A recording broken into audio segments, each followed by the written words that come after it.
Nice. Okay. So there was a homework article, which whether you read or not, it's not important, but it starts with a question: what are the top soft drink brands where you live? Do you know what is a soft drink to you? An alcohol drink. Non-alcohol, yeah. Usually we also mean not water. I mean, although water is a soft drink in that it's not alcohol. Usually when we're talking about a soft drink, we don't mean water, and we don't mean dairy. We don't mean anything with milk in it, that kind of thing. Usually it's sodas and those sorts of things. So what are the top soft drink brands in Taiwan? I think it's Coca-Cola, the Yeah, most famous one. Right. I think in most countries, Coca-Cola. Okay, I wasn't sure. I did a little bit of research because I was kind of curious. I don't know anything about the Taiwan market. And this is what I found out, that in terms of beverage brands in Taiwanese consumers, Press. Uni-President, I don't know what they mean. I think it's 重启茶。统一的吗？哦，什么纯吃茶啦？ Oh yeah. What do they do? Oh, They're the like first teas. one is They're tea. different kinds of tea, like Yeah. green tea, red tea, black tea, green tea, and milk tea. Everything they just sell it in the like 7-Eleven. Right, okay. Yeah, that's a big brand. Yeah. Yeah, it's a big brand. By a lot. I mean, like it's bigger than Coke in Taiwan. Do you Yes, guys like it? Do you drink it or they? Not that much because it has sugar in it. I see. Okay. And then, But on shelf there's many, maybe up to 10 kind of 纯吃茶. I'm not sure. Yeah. right, okay. Would I know any of the brands? I don't know. Do they export much or they? I think they export to China. 纯吃茶. Let me see. Uni presidents. Although I don't really buy those teas either for the same reason. It is a lot of sugar. Oh, you see? Okay, yeah, kind of. I'm just looking at them now. They make all right. And the second one is Super Supao. Supao is like energy, not energy drink. It's when you go exercise, you might drink Supao for gain some waters and 电解质. How do you say 电解质? The iron beverage. I don't know how to say it. I think So it's like an exercise drink. Drinks with iron in it. Right. Okay. I think it's electrolytes. Electrolytes. Oh yeah. Yeah, okay. And then the other one is Heisong. Heisong is like Coca-Cola, but it's Taiwanese brand. Right. And it outsells Coca-Cola apparently. Oh. According to this brand research, or at least it's preferred to Coca-Cola. Heisong is. Oh, the brand also sells other drinks, I think. Right. Because it's cola, just. 吉利果. They sell all these products. I'm looking at a list right now. I can't read the. Those brands. At Heisong, I think. 沙士黑松汽水. Heisong 沙士, yes, Heisong 汽水. In the beginning, they sell the 气泡饮料怎么说? Sparkling. Yeah. Oh, yeah. They only sell sparkling, I think. But when they make money, they sell more stuff. Okay.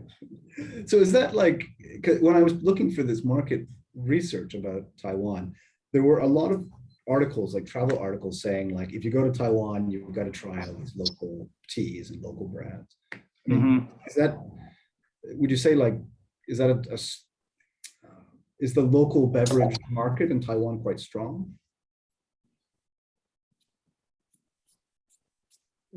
How do you mean strong? Do you mean like better than export drinks, or in terms of customer preference? Like, I mean, are there a lot of good local brands and people who take these sorts of things seriously? Or, I mean, there's...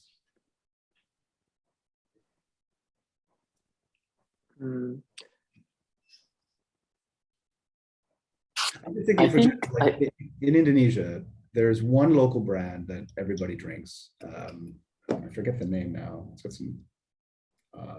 Teh botol. It's called teh botol. It's like an iced tea in a bottle.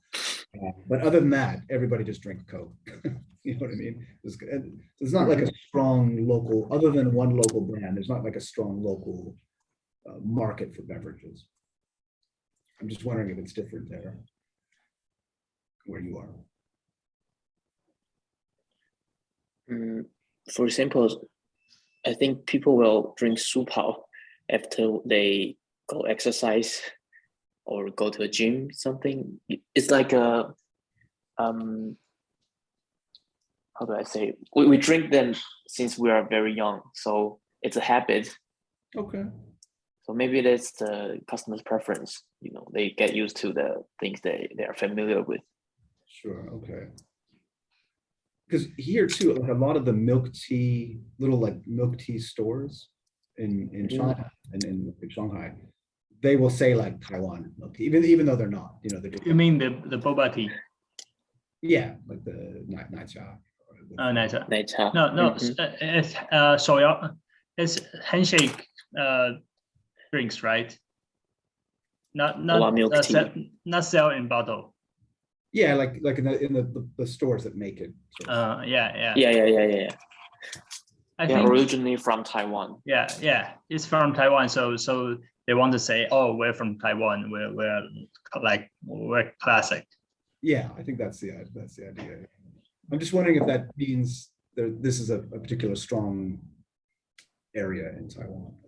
Yeah, but the list on this graph, it's not handmade milk teas brand. They are like bottle drinks. Sure, okay. So it's a little different. Fair enough. I was nevertheless surprised to see Coke as number 5 on the list. When you think how Coke does locally, or how Coke does globally. Okay. I think it's because Coca-Cola make their brand very very obvious. Right. When we see on its product, we know it's Coca-Cola. It's from Coca-Cola. But when we see maybe drinks come from Hazel, we may not know it's Hazel. Maybe it's their how do I say, subsidiary? I don't know, but they have a different package but they all come from the same company. Right. Okay. Fair enough.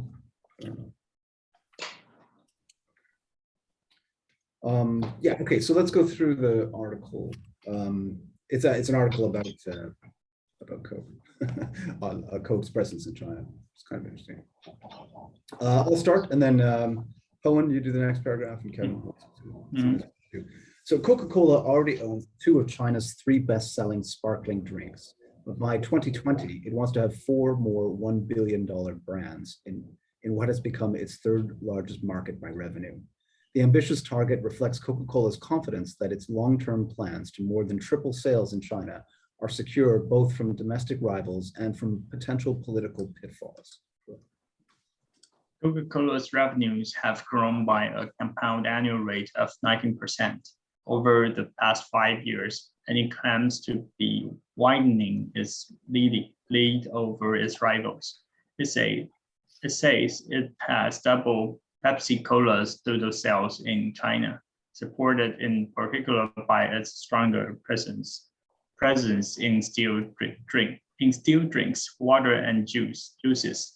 The company has also continued to expand its range of non-carbonated drinks, where it competes with both local and international brands. It has launched glacial Glacial. glacial enhanced water, as well as its first dairy and juice drinks. How do I say? Minute Maid. Minute Maid super ploppy milky, entering a 1 billion case market where competitors include Wahaha, Danone's former joint venture partner. Coke and Sprite already each sells more than 1 billion annually, and Coca-Cola is forecasting that its Yuan Ye tea brand and its Ice Dew bottled water, both launched last year, will also be 1 billion China brand by 2020, in spite of facing strong competition from Taiwan's Ting which has about half the total ready-to-drink tea market. What's that? Tea, What's Ting? It must be the parent company or holding company of one of those other brands we looked at. I'm not sure. Maybe it was big. This article is, it must be. Oh, Kang Sifu. Oh, yeah. Okay. In terms of political challenges, the world's largest soft drinks company suffered a blow this March when China's Ministry of Commerce blocked its planned $2.4 billion takeover of China's largest juice company, Huiyuan. Since the setback, Coca-Cola has continued the kind of high-level commitment to China demonstrated by its sponsorship of the Beijing Olympics, recently announcing plans to invest $2 billion in China over the next 3 years. Matar Kent, chief executive, noted that at a meeting with Wang Qishan, China's premier for economic affairs, Coca-Cola had been praised for being the only US company to have a pavilion at last year's Shanghai World Expo. Mr. Kent says he regards the potential obstacles to Coca-Cola's China ambitions coming from broader political pressures, as China's growth could still fall short of expectations. It does not see this, including the threat of potential national reaction to Coca-Cola's US brand identity. Everyone is walking around with Nikes and drinking Coke with wearing Oakleys. I think there's a difference between that and the view of the US people. The US people don't worry at a consumer level, at a brand level, says Doug Jackson, head of Coke's China business unit. Good. Okay, so this article was from 2011 because it was talking about the Shanghai World Expo, which was in 2010. It's a mess. Okay, so then here's some statements that relate to this part of the text. Are they true or false? So Coca-Cola owns the 3 best-selling sparkling drinks in China. False. They only own 2. Good. Coca-Cola makes more than $1 billion in sales in China from each of these brands. I think they mean the 2.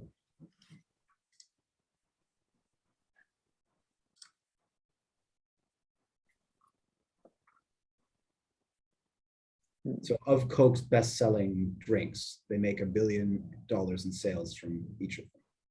2. Oh. So it's true. It's true, yeah. China is the biggest overseas market.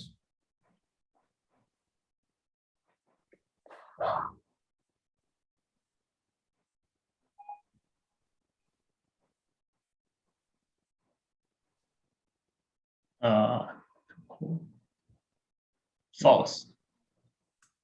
That's right. It says third largest. It didn't mention, right? It says if we look at the top, it says by 2020 it wants to have 4 more $1 billion brands, and what has become its 3rd largest market.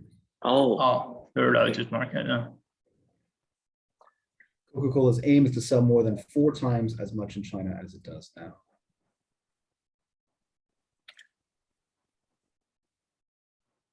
1 billion.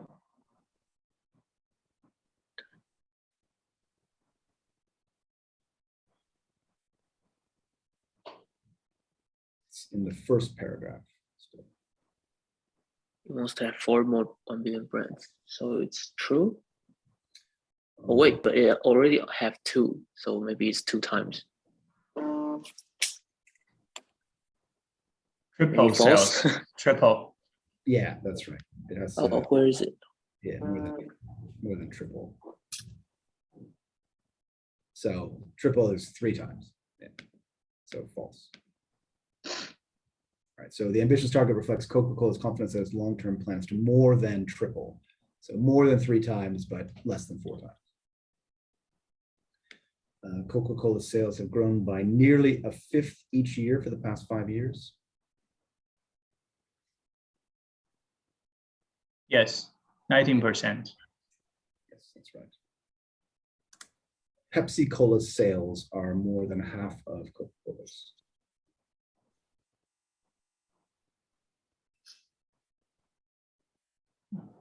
False. No, false. Yeah, that's right. False. And Coca-Cola until now has only sold Coke in China. No. False. False. Non-carbonated drinks. Yeah, you understand non-carbonated means? Oh. So you can say carbonated is sparkling. Mm-hmm. Non-carbonated is still a bubble. Mm-hmm. I don't think you need the text. So this is just a simple matching. The text is there because this is where it refers to, but we can probably do this without the text. So number 1, we can say enter. Enter market. Yeah, enter a market. Launch. Launch brands. Brands, yeah. Suffer a blow. Block. A blow. What do you mean by a blow?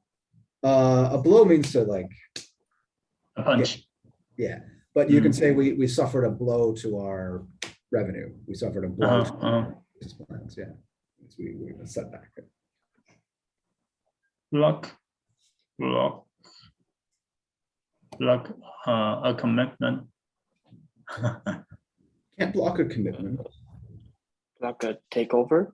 Block a takeover. Yeah, specifically they're talking about takeover. Oh, yes. Takeover Huiyuan. Huiyuan, who makes terrible juice, by the way. What brand? Huiyuan. Huiyuan. Oh, never heard of it. Yeah. You're not missing anything.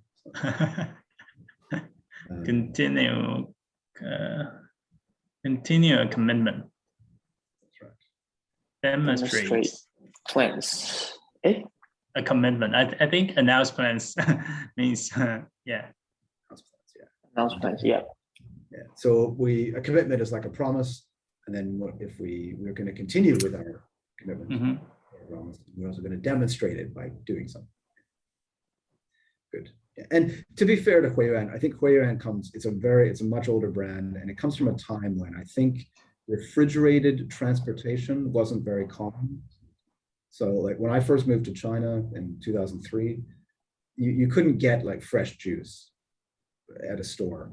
I think it was because they didn't have the infrastructure to ship. You know, if you make fresh juice, you've got to keep it cold all the time. That means you've got to have the infrastructure to ship it cold, and you know, both the trains and the trucks. I just don't think that really existed at that time. So makes those kind of. I checked on news. They have announced bankruptcy. Yeah. In July this year. Yeah, that doesn't surprise me. But like 20 years ago, if you got an orange juice in a restaurant, or it was a Huiyuan juice. It was, but it was the kind of juice that you can leave at room temperature forever and it doesn't go bad. Well, that's a big leap in technology. Well, or a big downgrade in juice. Yeah. Like McDonald's. Yeah, exactly. So now we have those. We put these partners together. Now we just match them to their meaning. So enter a market means to to start selling? To go Yeah. into? Go into. I think start selling is okay. Launch a brand. Start selling. Start selling, yeah. Suffer below. Negatively experience. Good. Yeah. What could take over? Prevent. Good. Carry on. Demonstrate commitment. Give information. Give information about. Show. Yeah. Oh yeah. Show. Yeah. And that's announcements. Yeah, give information back. Yeah, in this case, when we say demonstrate a commitment, we're really talking about an action that does something. So, like, you know, if we issue a press release, we just say that's not really demonstrating a commitment. That's like just saying we're going to do it. But if we actually invest money or we actually take some kind of concrete action, that's a demonstration. Okay, so the last paragraph, the final paragraph, this guy Muhtar Kent is talking about whether or not he thinks there will be any political obstacles. So if we look at A, B, and C on the left, what do you think is the best summary for that paragraph?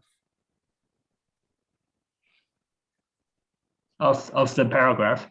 Yeah, how do we summarize that paragraph's meaning?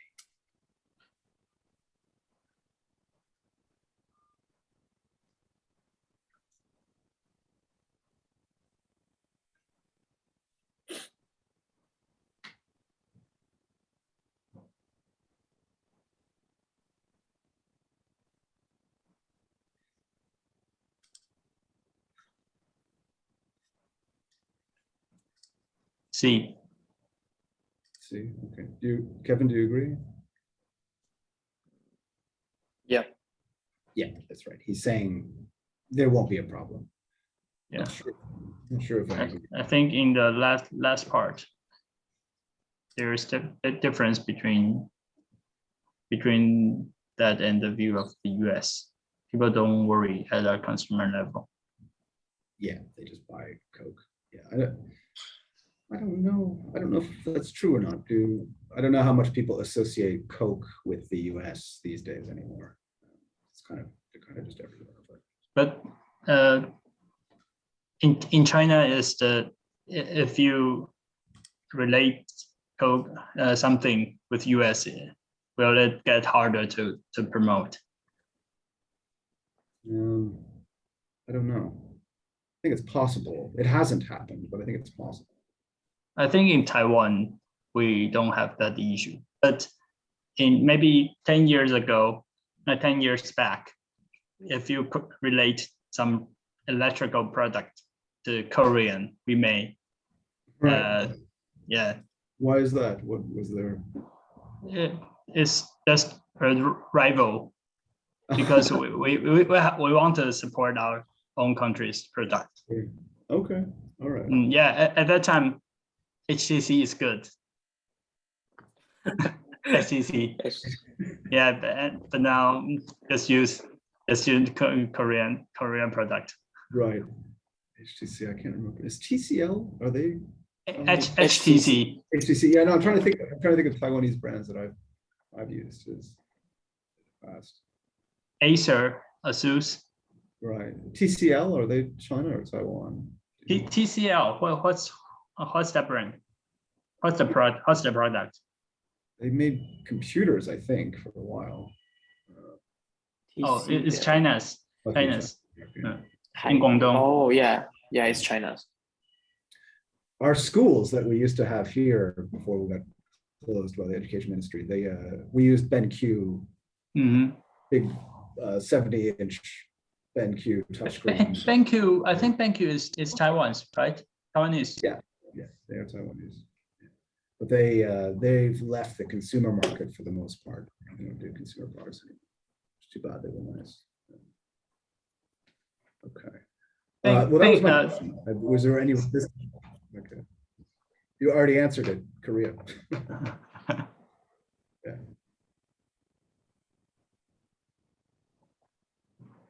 Yeah, Korea. Okay. Well, we're not going to have time to get through much of this, but I'd like to do this formal and informal register thing, 'cause it's pretty quick. And we'll have politics at the end. So you understand the idea that when we write, sometimes we have to be formal, sometimes we have to be informal. And it requires different choices in language. I think these days, the people are very used to sending text messages. When you send text messages, typically they're always informal. If you send an SMS on WhatsApp or whatever. But there are still some times we need to be a little bit formal. So this is a really simple activity. Here's an email. This is from the Metropolitan Chamber of Commerce. Do you know what a Chamber of Commerce is? No.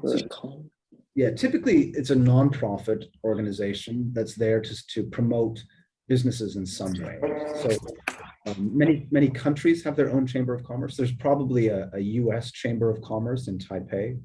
And what they do is they support US companies or US business people trying to operate in Taiwan, basically. And they both are a resource of information for Americans who are trying to do business there. And they also try to help do networking between Taiwan businesses and American businesses.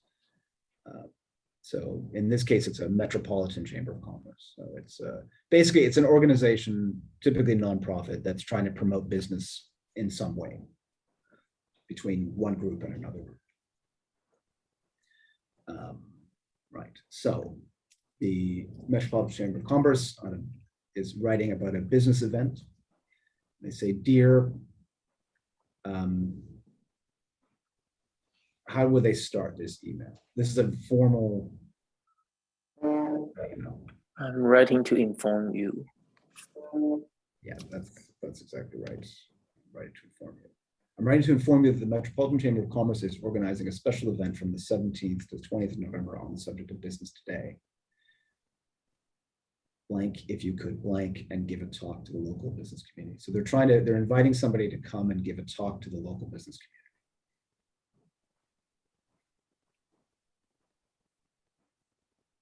It would be great if you could. We'll be delighted. Yeah, delighted would be the most formal. Oh, we would be delighted. If you could, what? If you could attend? Attend, yeah. Mm-hmm. Talk. We expect local business people and dignitaries to be present. Dignitary means a high-level official, government official usually, including the Minister of Business and Innovation. If you blank participate in this prestigious event, feel like? Yeah, if you feel like participate, grammar doesn't work there.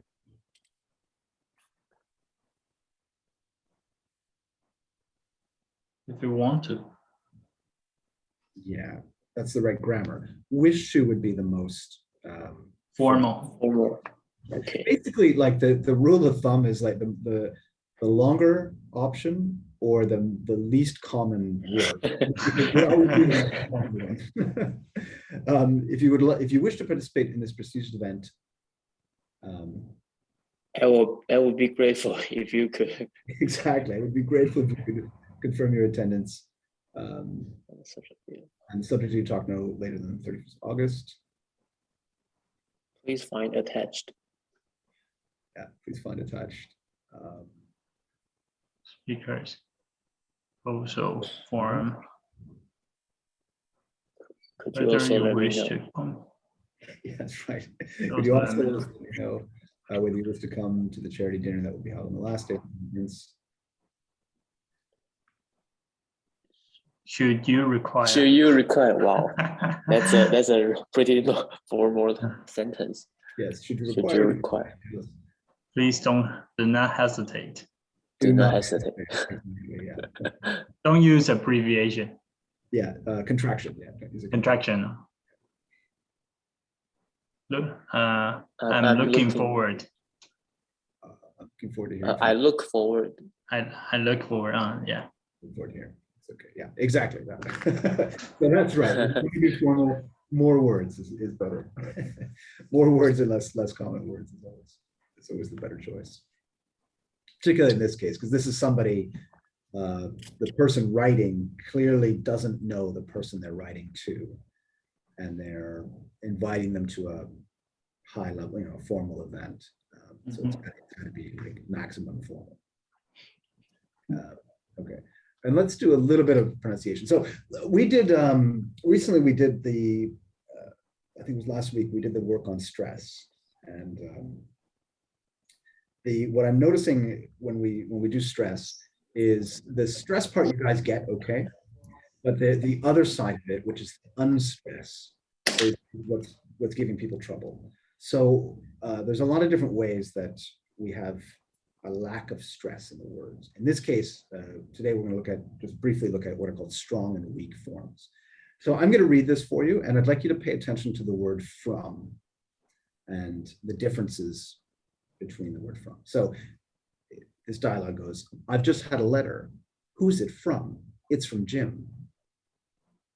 Who's it from? It's from Jim. So can you hear the difference in how those two words are said in those two different sentences? Yes. Who's it from? Yeah. It's from Jim. Jim. Right. So there's two reasons for that. From basically, if a word is at the end of a sentence, it tends to get more emphasis. But also, that's the key of the question is who is it from? The second one, even if you could actually just say Jim, who's it from? Jim. You don't even need the it's from to communicate the message. So we use a we from there. It's from Jim. So these key words, I know you guys maybe don't, I'm not sure if you know the pronunciation symbols, but a word like and becomes, and we drop the D. Strong and weak forms. Strong and of becomes of, just the shorter of. You, from that long oo, just yeah. What do you like? What do you like? Yeah.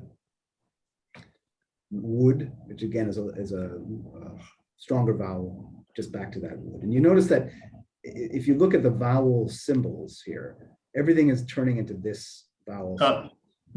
And to make that vowel sound, basically all you do is leave your mouth a little bit open and completely relax all the muscles in your face, just like it's like the easiest sound. So anything unstressed, anything becoming weak goes into that area. Have becomes huv, or even just uv. I have a lot of cousins. I have a lot of cousins, right? Must, same thing. So it's that same vowel. And if we look at it on the chart, so on the left side here is the full pronunciation chart. And they have all these sounds, I, and what happens is in weak forms, everything just moves towards these three middle sounds, and mostly towards this one. So the longer sound, E, tends to just become I, and basically everything else just becomes Okay. Okay. So to practice this just for a couple of minutes, here we have, these should be, I didn't do the animation. So these are pairs. So if we look at line 1 and line 2, they both have the word some. So one of them is strong and one of them is weak. Just maybe read it to yourself for a minute, and then which one is the strong form and which is the weak form? Strong, the first one. Right. Okay. So why don't you read it for us? Read the first one and the second. Oh, the cake smells good. Do you want some? I'm hungry. There's some soup in the fridge. Good. So there's some soup in the fridge. There's some soup in the fridge. There's some soup. I'm not spending any time on the word some at all. I'm just trying to get to soup. There's some soup in the fridge. Yeah. All right. Kevin, you get to do the next one. Which one do you think is strong and which one do you think is weak? I think the first one is strong. That's right. My music teacher is George Bush, not the George Bush, Shirley. Which is your house? It's the one on the right. Yeah, that was really good. I think you even did a bit of a D sound. It's the one on the right, which is perfectly okay in this context. But yeah, that was really good. It's the one on the right.